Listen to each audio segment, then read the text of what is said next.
And yes, Ed attending via lunch. Some of you may be eating lunch, so don't worry if your sort of cameras are off.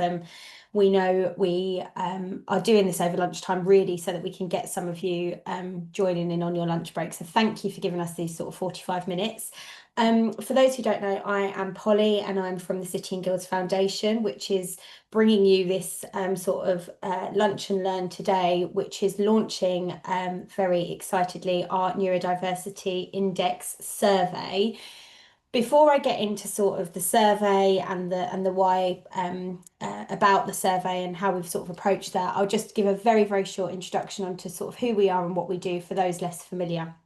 So, City and Guilds as an organisation is all about skills development and really dedicated to ultimately helping individuals, organisations, and ultimately the societies which we're all part of develop skills so that they can become, sort of better in whatever way, shape, or form they are. And the foundation was sort of set up 5 years ago now, or 6 years ago actually, to really amplify that City and Guilds purpose, but really focus on reaching those people that perhaps face barriers to accessing those skills, celebrate organisations where they're doing a great job, and advocate for change to happen. And this sort of neurodiversity index falls into that advocacy and campaigning pillar of activity for us. So in recent years, we've helped hundreds and hundreds of people, thousands really, with some of those sort of significant needs in societies. So whether that's an individual in prison, someone who's coming out of prison, care leavers, refugees, asylum seekers, young people who are at risk of falling out of the education system, all those sorts of people we are really, really interested in helping. And actually, when we've been working with partners in that space, particularly through funding, we've realised that something that was really common across those people with who face those barriers that I just mentioned was neurodiversity, whether diagnosed or undiagnosed. And that's really where our journey and our relationship with Professor Amanda Kirby, who I'm going to hand over to shortly, began back in sort of 3, 4 years ago now, where we hosted a Train the Trainer event and looked at the Do It profiler, which Amanda's organisation created, where we were really wanted to work with experts who were championing neurodiversity, well-being and inclusion. And we wanted to sort of share that information and expertise with some of our charity partners. Then a sort of conversation went on and we created our first ever Neurodiversity Index report. And over the past 3 years, we've sort of continued to champion that as a key piece of activity, recognising we're not the experts, but Amanda and her team definitely are. And we wanted to sort of create something where we could compare where there was progress being made each year, but also where we could look at perhaps some of the things that needed to be more invested into or sort of looked at a sort of societal level, individual level, and organisation level. So year one of our report really focused on, I think, just raising awareness and understanding what we meant by neurodiversity in the workplace. Year two sort of looked at progression rates in those areas, any sort of new and emerging trends. And that's actually where parents of neurodivergent children came into play because those parents are sort of working amongst us and they had their own challenges. Year three, we sort of delved deeper into the evolving landscape that we were seeing in the workplace. So some people were being asked to go back to the office, some people were still working from home. We were seeing a rise in employment tribunals. We still had parents of neurodivergent children, some diagnosed, some not. So we were able to do a bit of comparison. This year, however, as we go into year four and we launch today, we want to look at evolution and we want to look at perhaps delving deeper into specific areas as opposed to going wide and far, which we've done. And we know where there's sort of areas of progress there. This year for us was about going deeper and wider into particular sectors, but also themes that we were seeing crop up. So, I've mentioned already, we're delighted to be working with Amanda, and Professor Amanda is actually now a City and Guilds Fellow as well, which we are delighted about because she is sort of the true epitome of championing being a voice for skills, and that's what we're sort of all about doing. So I'm going to bring her on now. She's going to talk us through some of the great work and success that's happened, but also the gaps that still exist and where we want to go next with this survey.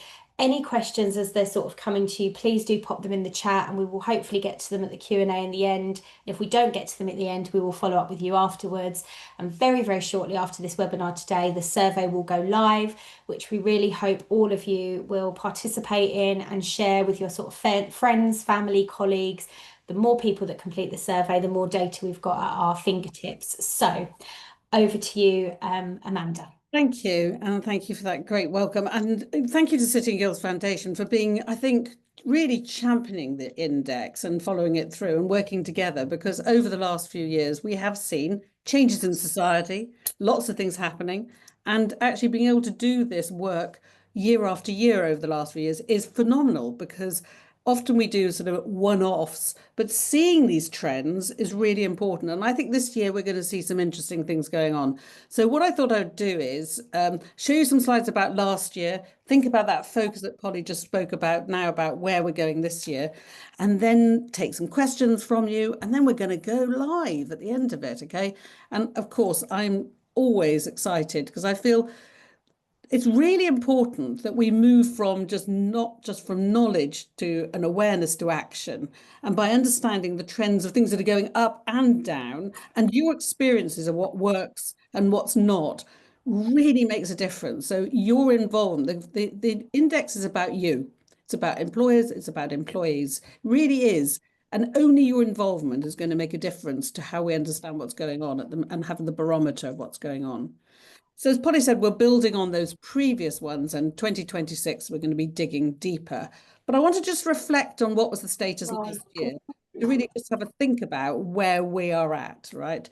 So we've seen over the last 3 years increased awareness, but we need to translate this into business as usual. I think this is really important. We're moving from awareness to inclusion, right? And inclusive practice, and that's going to be important. What we saw that 39% of people said, the employers said there was a lack of knowledge. So even though, I eat, sleep, think about neurodiversity all day long and all night long, 39% said lack of knowledge, 30% focus are on other priorities. And we know out in, the employment world, in organizations, it's hard, it's difficult at the moment, it really is. But actually seeing that being neuroinclusive optimizes talents and skills and gets the talent in and keeps the talent that's there really is important. And there was one thing about 25% cost as well, okay? So we've got stating a commitment. 38% of organizations reported they now have neurodiversity mentioned in their EDI policies. It's going to be interesting to see how that's changing. The landscape around EDI, and that framing has changed in some ways. We've seen that coming over, an influence from US particularly. 59% of respondents are still not considered neurodiversity in the context of health and safety. I'm particularly interested in that. And this year, as Polly mentioned, we're diving deep into some sectors as well. And I'm going to come back to that around the health and safety risks, and being safe is going to be really important for us to understand more.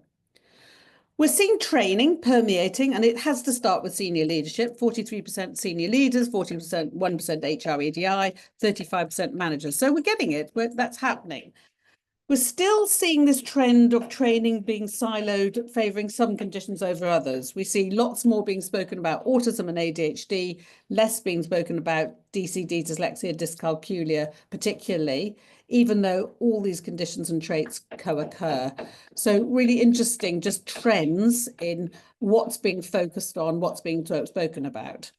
Now, when we're thinking about neuroinclusion, we've got to think across the whole employment life cycle. And when we're doing the index, we are thinking around those different stages. And I'm particularly interested in progression. How do we keep people? How do we let them thrive and grow? And what we saw last year is that the barometer went down on a couple of things. And that's interesting. And it'll be interesting to see where we are. So we're going to have some comparators across the 4 years as well, that things like websites that provide alternative application processes, websites with accessibility features, well, they should be going up with WCAG guidelines. 51% slight change. It's sort of plateaued a bit. So I'm really interested, really, what's happening, and particularly around things like disclosure, because I think in times when employment is more stressful and there's harder to get jobs, whether people will feel less or more confident about disclosing. So really, I'm interested what's happening out there at the moment. When we looked and asked about job description reviews, only a quarter of employers said they had reviewed all their job descriptions. Not easy, but we've got to start on that and really be thinking about the difference between essential and making sure that the job descriptions are understandable and translatable and not jargon and not with lots of things that you don't need to have, skills that are not going to be important for your job. 29% of organisations gave questions out in advance if somebody requested it. This always bothers me that you have to ask, and if you have to ask, you need to know. And if you need to know, you need to know what's going to happen. And this seems to be still problematic, rather than it should be business as usual. Nearly 1 in 2 employers said they ask about neurodivergent traits or conditions on onboarding. But again, at that stage, if I don't know what you're going to be like and whether it's a safe place to talk about that stuff, am I going to be disclosing? And we're seeing these tribunals coming up where actually at all stages of the employment life cycle, you might need adjustments and they're not necessarily associated by condition. The other thing is the tick list, or what do you have, what have you got, is a difficult one and has social biases in it, because I may not be able to get a diagnosis, I may not be able to fit a box, you may not have the box that fits me. So there's a whole problem about some of that as well. Nearly 1 in 3 employers said they had ERGs in place relating to neurodiversity. That's good. It does depend on different sizes. And certainly this year, we want all sizes really, we want SMEs, micros, we want all sizes to really get an understanding of what's going on. Peer mentoring programs, 34% of respondents said they had some programs running. I want to know what you think about that. We're asking specifically about peer mentoring, where it's successful and why is it successful. And I think it's really important to capture that as well. Now, we run Neurodiversity Champions programs, and we've now trained hundreds of people from different organisations to be champions, and it works really well. And we're hearing some great success about how that permeates in their organisation. But I want to hear more about what's working, what's not, how you're using your champions effectively. If you're a champion, what does that mean to you as well? 41% of organisations had no neurodiversity resources. Well, you know, adjustments are usually low cost, no cost, often around communication and organisation, often around interaction, having those conversations rather than not having the conversations. Now, I'm concerned about the level of employment tribunals that have gone up in the last few years, and we're seeing that increase. Awareness drives action, but many, many, many don't go. And I think when anything happens and somebody has to go to tribunal, it's never a happy event. It's very stressful for everybody, particularly for the person who's going through the tribunal. It can really affect their mental health and well-being. But for everybody, I think it's anticipatory approaches are going to be much better. Repair, prepare, not repair, I think is really important. So what do we see from the employee responses? Well, we had a good cross-section. We had people working in different settings. So it'd be interesting to see this year where we've got more people back into work, or there is increased flexibility still continuing. What we'd like to see, what's happening. I want to see what's going on. Now, last year we had a good range of people reporting neurodivergent traits and conditions across a spread. Be nice to see those people who don't meet a condition but actually consider themselves to be neurodivergent. And what we're seeing, a general trend, is later diagnosis. So a lot of the people that were coming on board were only gaining a diagnosis in 30 years and older, and we had a cohort were over 50 years as well.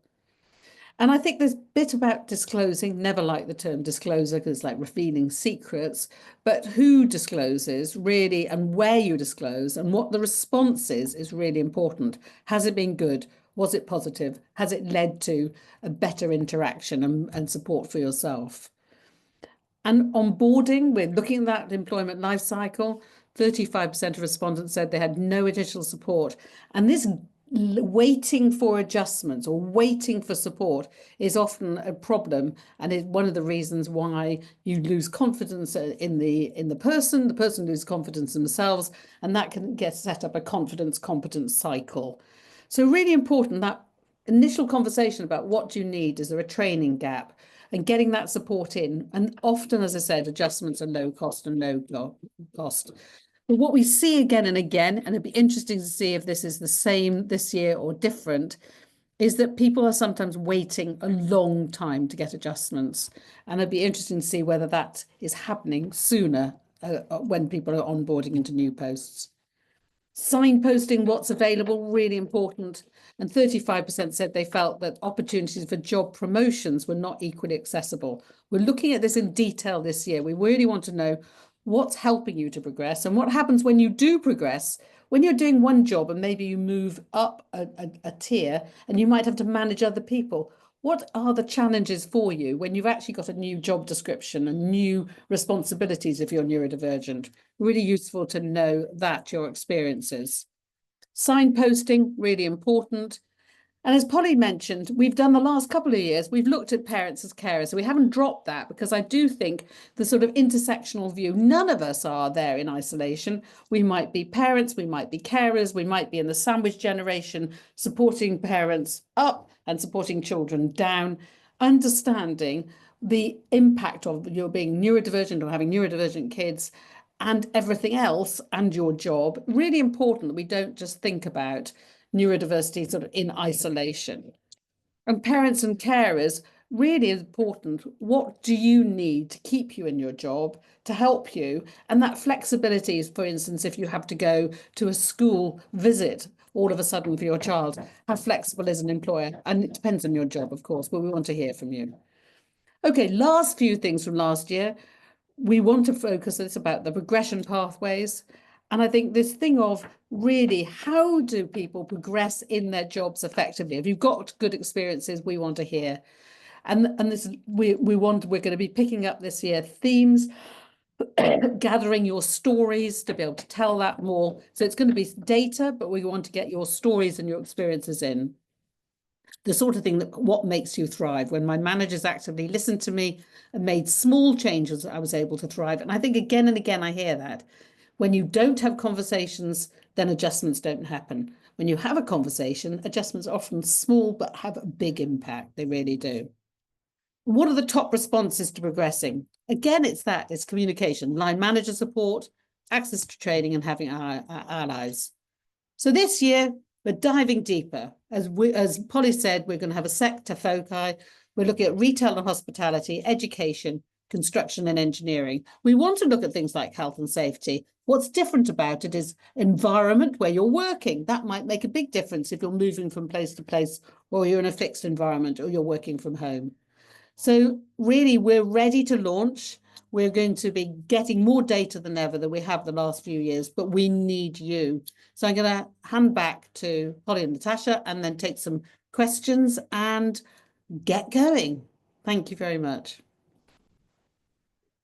Fantastic. Thank you so much, Amanda, for sharing kind of those key insights and the trends and just really highlighting where progress still needs to be made. And just going to open up the floor to any questions that we may have in the audience. I did see the chat. There were a few that were popped up in the chat. In case anyone wanted to kind of unmute and ask any question, please feel free to do so. Now is your chance.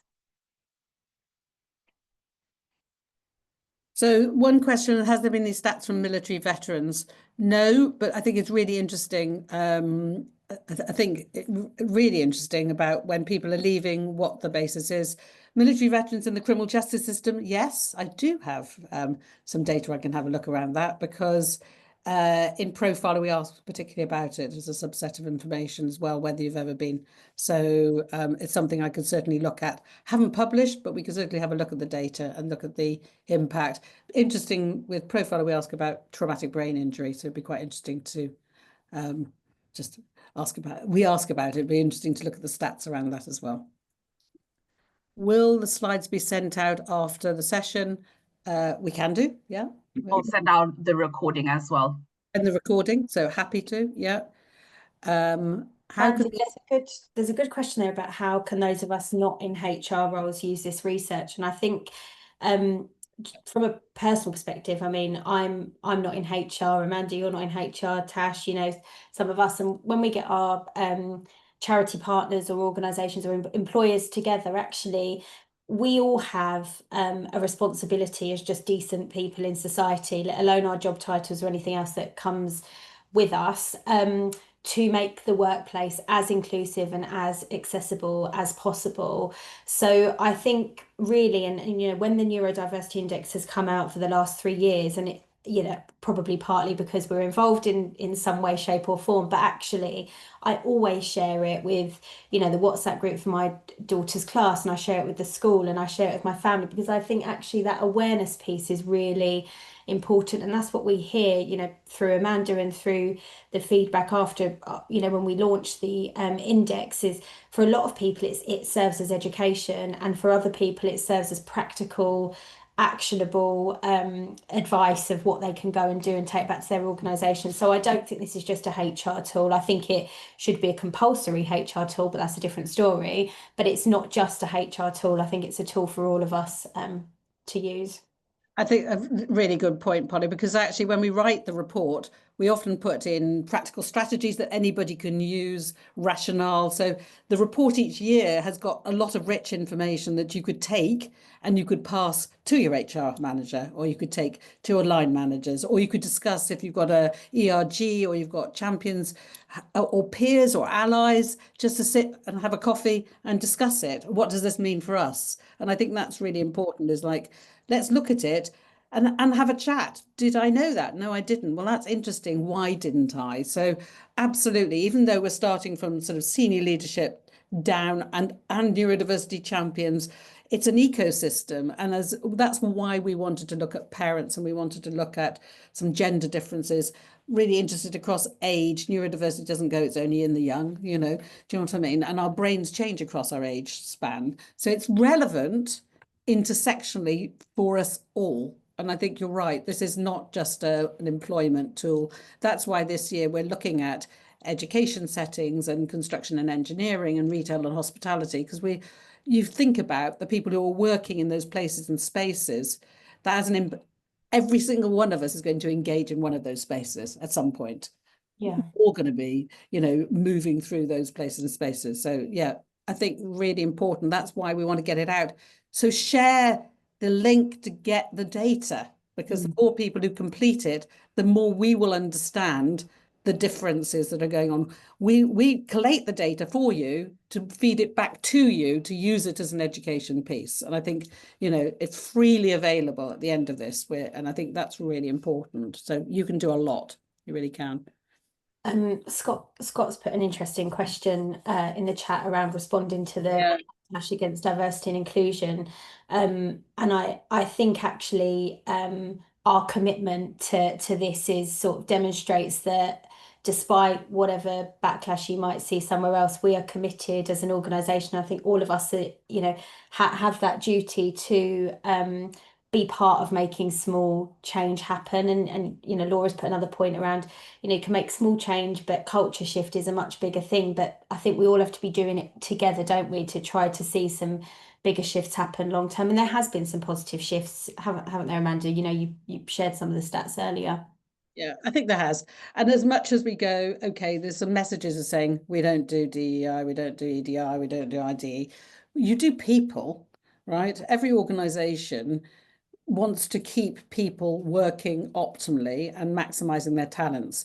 If you're any organization, you want to attract talent and you want to get the best talent. So inclusive practice is just good practice. You know, if you're neuroinclusive, actually you're just going to be a better employer. Your employees are going to have better experiences. And really the push is going to be really around universal design. If you flatten the bell curve and you include more people in it, you know, from the start, when we use closed captions, when you're, you know, was used for somebody who might have a hearing impairment, we use that all the time. If you're going on, you know, you're on the underground and you're looking at your phone, you might look at closed captions, right? Or you're watching something on the telly, where you use a lift to get up to the second floor because you're tired and you can't be bothered to use the stairs. For some people, that's an access.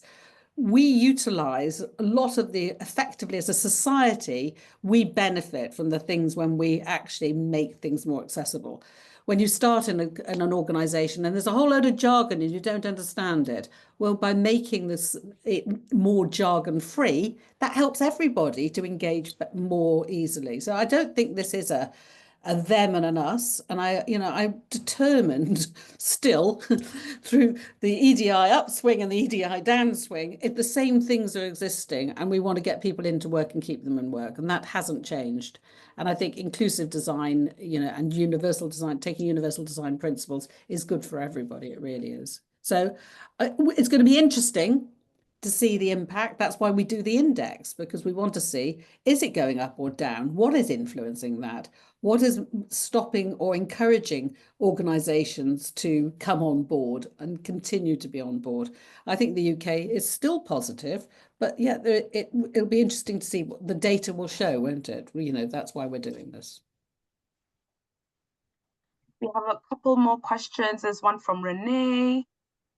Right. I recently made a mutual decision to end a training program with a young staff member whose adaptations simply were not viable in the job. My first one, how do you address this issue where they're simply in the wrong career?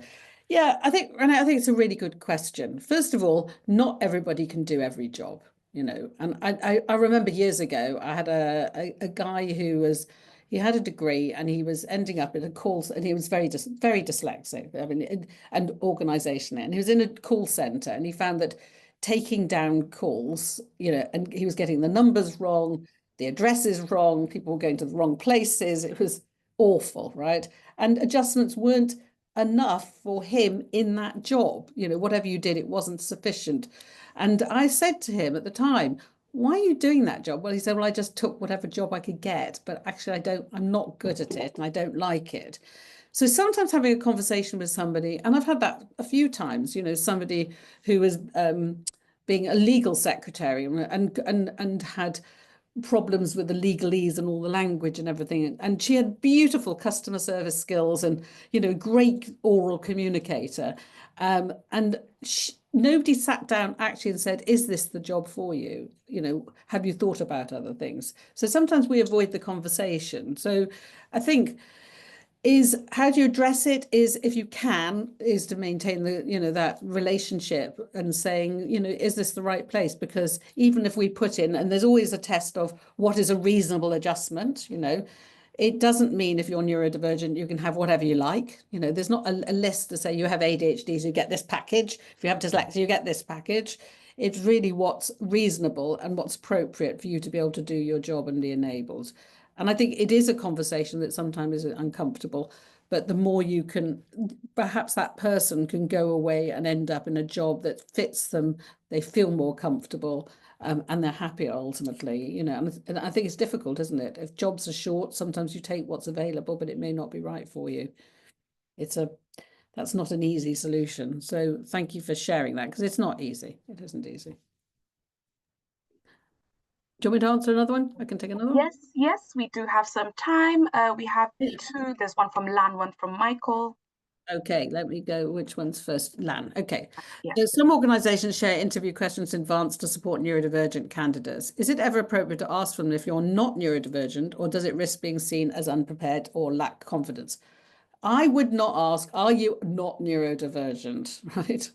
So because immediately it says, why are you asking me that? And if I'm not, is that different from if I am? And I might not know that I am. I might be neurodivergent, or I may not be able to get a formal diagnosis, but I think I've got some adjustments. So if you take universal design principles and say, if you give out information about the whole employment, the interview process, what's going to happen, where it's going to happen, what the format is. You may not give out all the questions, but you might give out the themes of the questions. I did have that recently in a couple of interviews where I'd given out the questions, and I had two people back to back, and they put their questions through ChatGPT and they gave me the same verbal responses. It was online. Interesting. So we can learn from that. But we have to do the same for everybody. Otherwise, you've got inequity. You've got those who have something, get something. Those who don't know but need it, don't get it. And this is the problem we have again and again. So transparency of what's going to happen, where it's going to happen, when it's going to happen, who's it going to happen with, what's going to happen afterwards, really help everybody to be their best. And if the idea of the interview is to see if somebody's got the skills for the job, you want them to be feeling as relaxed and not anxious as possible. And if I'm worrying about that, And if people don't prepare, if you give out questions or the themes and they haven't prepared, well, that tells you something as well. But the other thing is making sure that when you are interviewing for a job, you're assessing the skills for the job, not assessing communication skills when the job doesn't require communication skills. So I think that's the other thing, is to align the interview or do, testing the skills. If you're, I always use the example, if you're employing somebody to be a bricklayer, don't ask them how they build the brick wall, see if they can build the brick wall, because somebody might describe it well but not do it well, and I think we've still got a way to go to help with that. So I wouldn't do an either or, only if you tell us, then we'll give them to you, because that does imply, and remember, there's a power discrepancy there. I'm applying for a job and I want you to look good. I don't know what you're going to think of me if now I have to ask for something in this situation. So that's not fair, So I think having equitable approach is better. I think we can do one more, yeah. Is there any information on how those who are neurodivergent are more in work and less on sickness absence to show employers how determined neurodivergent are? The data for all of this is really poor, Michael. All right, it's really inaccurate. So I think the problem being we can't go. I love a headline, but usually the content is meaningless. People who are neurodivergent work harder, stay in work longer, are more successful, have superpowers. All of these sort of big headlines.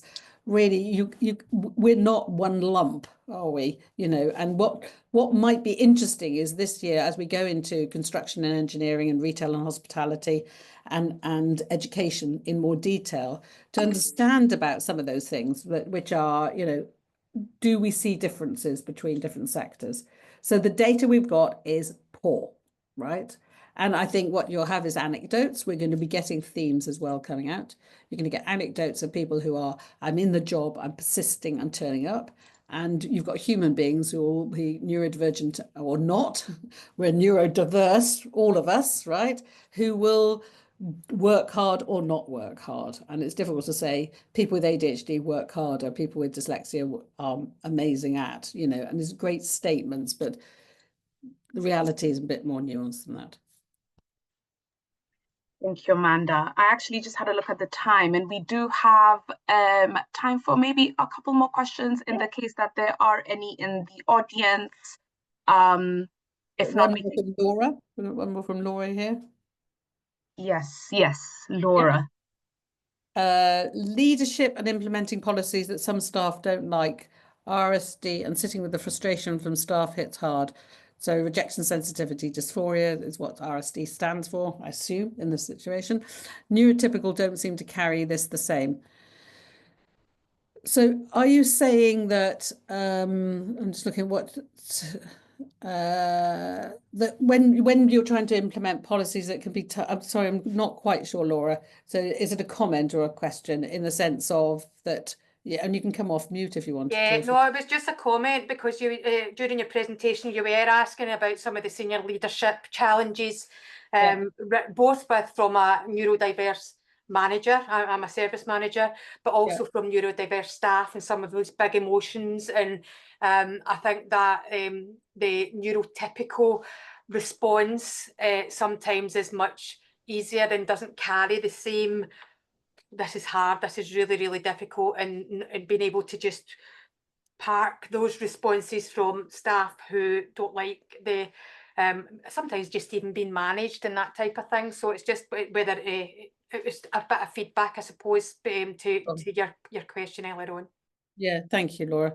I mean, I think, we've got to be careful. We've got to be careful about flippant comments, microaggressions.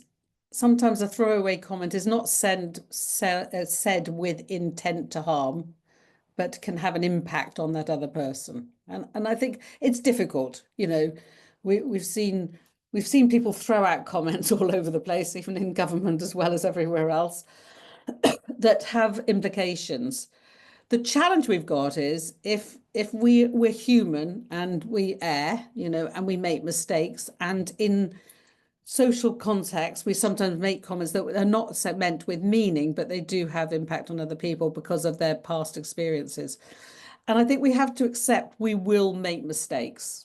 you know. And so I think rather than having a them and an us, you know, because I think otherwise I'm concerned at the moment that we've got I'm neurodivergent, I expect you to give me this, and if you don't give me this, you're not doing what I should. And I'm a manager and I don't know what to do, right? And I'm worried about if I do the wrong thing, I'm going to get into trouble. Because what happens then is stalemate. And I think what happens then is we don't have conversations. We don't have, I don't know what to do because I haven't done this before. Let's work this out together. Let's have a conversation. Let's communicate. Let's see what's working or not. Let's test it, which actually is a good approach. You know, managers can't be experts in everything. Why should they? You know, experts in every medical condition under the sun. You'd be a doctor then, rather than a manager perhaps in a construction setting or something. You know. So I think we have to perhaps rebalance a bit, because what happens then is, I think at the moment we've got this tension, and I think the downside of that, which will be interesting in the index this year, is there a pushback? So our employers going, I'm not going to touch anybody who's got a whiff of it, of whatever it is, right? Because it's too risky. And individuals going, I better not share or disclose anything because I might not get a job. And we actually go backwards rather than forwards in this approach. So I think it's interesting to hear people's views and experiences, because that's going to influence how we encourage employers to be neuroinclusive, because you want that talent that's out there. We've just got to make sure we have the communication and the conversations, and we keep going with that dialogue. We don't go, let's close the doors. We need to keep opening the doors. So I think really important. Okay, so we've got one, Charlie's come in. Sorry to butt in again. You're not butting in, it's fine. Yes. This is great. Would you be kind enough to share your findings on veterans in the criminal justice system and neurodiversity? I haven't. So Charlie, I haven't got that. I have to look at I'll have to analyze the data, right? So let me go in a darkened room for a while, because it does, and I can look at a lot of data, but we'll have some of that data. But then I might think about how we can publish that as well. Okay. Thank you. You're welcome. I think it's interesting. Yeah, I think it is interesting, and something I need to go away and look at. Fantastic. Well, I think that brings us to the end of the Q&A, unless I'm missing any. No, I think everybody. None? Earnings. No. All right. Fantastic. Well, let me just share my screen briefly, because the Neurodiversity Index survey is now live. And you can all find this on our website. So thank you to everybody for sticking through with us, for kind of coming, listening. We really do appreciate it. The survey will also be sent to you in your inbox. So for everybody that signed up today, alongside the recording, it should only take up to 10 to, I would say on average, 10 to 15 minutes to complete it. So please definitely do if you can. You can also claim a digital badge and also make a pledge as well to Building Equity. And you can also share this with your colleagues and your networks as well. It'll be live on our social media at City and Guild. So please, as we go along, as the survey continues to remain live, please share with your networks and get us those insights. So thank you so much for joining, and have a good rest of the day, everyone. And tell your friends, and tell your friends. Tell your friends. And each one of you here, tell 5 people, okay? So to make it bigger than best than ever. Thank you. Thank you. Thank you.